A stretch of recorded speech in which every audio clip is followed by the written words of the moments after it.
पंजाब विधानसभा चुनाव की भाजपा की क्या तैयारियां हैं, इस मेरे साथ हैं पूर्व मंत्री एवं भाजपा के वरिष्ठ नेता मदन मोहन मित्तल। इनसे जानते हैं कि भाजपा की पंजाब विधानसभा चुनाव के लिए क्या तैयारियां हैं। जी देखिए साहब, चुनाव के लिए तो कोई भी पॉलिटिकल पार्टी है उसको हमेशा तैयार रहना पड़ता है।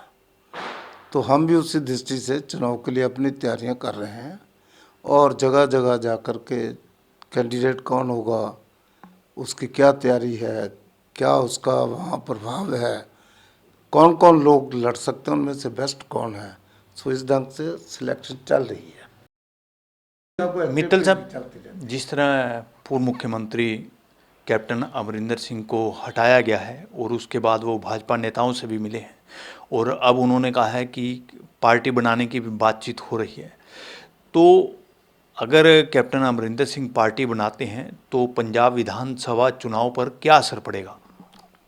देखिए, अगर कैप्टन साहब पार्टी बनाते हैं और उन्होंने ये भी कहा कि मैं बीजेपी के साथ प्री पोल अलायंस करूंगा, उन्होंने ये भी कहा कि जो ढींढसा साहब का अकाली दल ग्रुप है उसको भी शामिल करूंगा। इन ए वे ही हैज सजेस्टेड महागठबंधन, और महागठबंधन चल सकता है, देयर इज नो प्रॉब्लम। और हमारे जो जनरल सेक्रेटरी हैं, पंजाब के प्रभारी हैं गौतम जी, उन्होंने स्वागत भी किया इसका।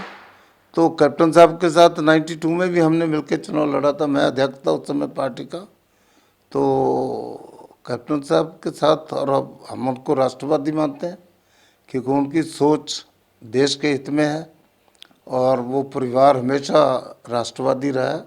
जब ये सारे प्रिंसेस जो राज्य थे अलग अलग राजाओं महाराजाओं के, उसमें महाराजा यादवेंद्र सिंह का बड़ा प्रोमिनेंट रोल रहा है और he was the first man to announce कि मैं अपने स्टेट भारत के समर्पित करता हूँ और ये यूनियन ऑफ इंडिया जो बनना चाहिए उसके लिए हम सहमत हैं।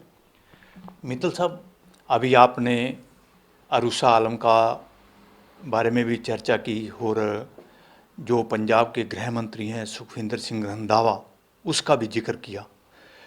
तो इस समय जो कांग्रेस में चल रहा है उसको भाजपा कैसे देखती है और आने वाले चुनाव पर इसका क्या असर पड़ सकता है? मैं इसलिए कर रहा हूँ कि उन्होंने कहा कि रोजा आकर के कैप्टन साहब से मिलते थे, तो ये रंधावा साहब कह रहे हैं कि मैं होम मिनिस्टर हूँ, मैं इसकी पड़ताल करवाऊंगा क्यों मिलती थी, वो ISI के एजेंट है वगैरह वगैरह। तो अब उसमें एक फ़ोटो सोनिया गांधी के साथ भी आ गई। जब वो यहाँ आती थी, 16 साल से आती थी, कैप्टन साहब ने कहा है, तो उसमें 10 साल तो UPA की सरकार थी और सरकार की अध्यक्षा कौन थी? सोनिया गांधी। UPA की अध्यक्षा तो सोनिया गांधी थी और प्राइम मिनिस्टर मनमोहन सिंह थे।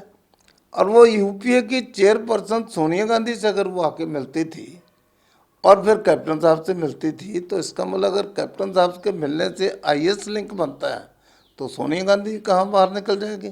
सोनिया गांधी की भी इंक्वायरी होनी चाहिए। अब उनको लगा भी ये सोनिया गांधी की इंक्वायरी मैं कौन हूँ करवाने वाला, मेरी तो दंगाई बंद हो जाएगी।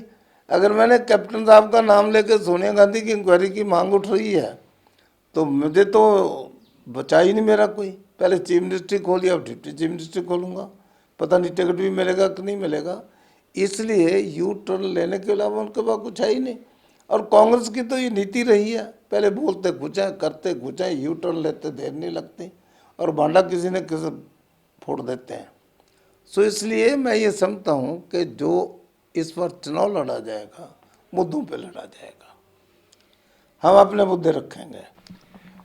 मित्तल साहब, जिस तरह इस समय जो किसान हैं 3 कृषि कानूनों का विरोध कर रहे हैं, आपको लगता है कि भाजपा ऐसे हालात में चुनाव में जा पाएगी और जीत पाएगी? और इससे पहले भी कई घटनाएं भी हो चुकी हैं।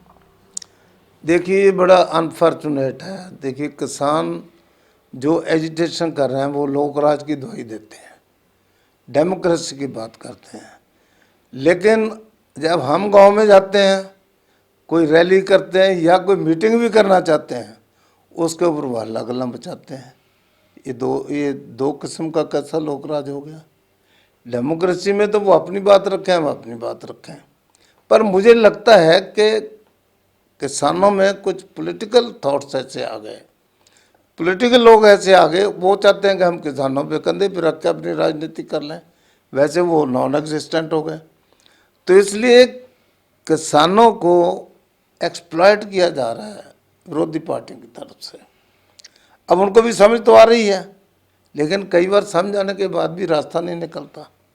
अब कैप्टन साहब ने जिम्मेदारी ली है और वो ये समझते भी हैं कि भी हमारा पंजाब में एजिटेशन को चलाने में कैप्टन एज चीफ मिनिस्टर उन्होंने मदद की है, वो भरोसा भी रखते हैं इन पे और वो लगे हैं। होम मिनिस्टर को ही मिले हैं, प्राइम मिनिस्टर को ही मिले हैं और बाकी नेता को ही मिले हैं। मुझे लगता है कोई ना कोई हल निकलेगा और हम भी चाहते हैं, हम भी किसानों के विरोधी थोड़े हैं।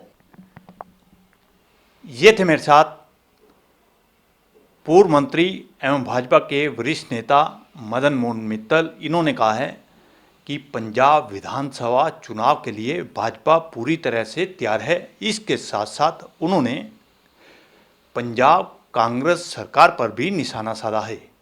वहीं इन्होंने पूर्व मुख्यमंत्री कैप्टन अमरिंदर सिंह की भी तारीफ की है।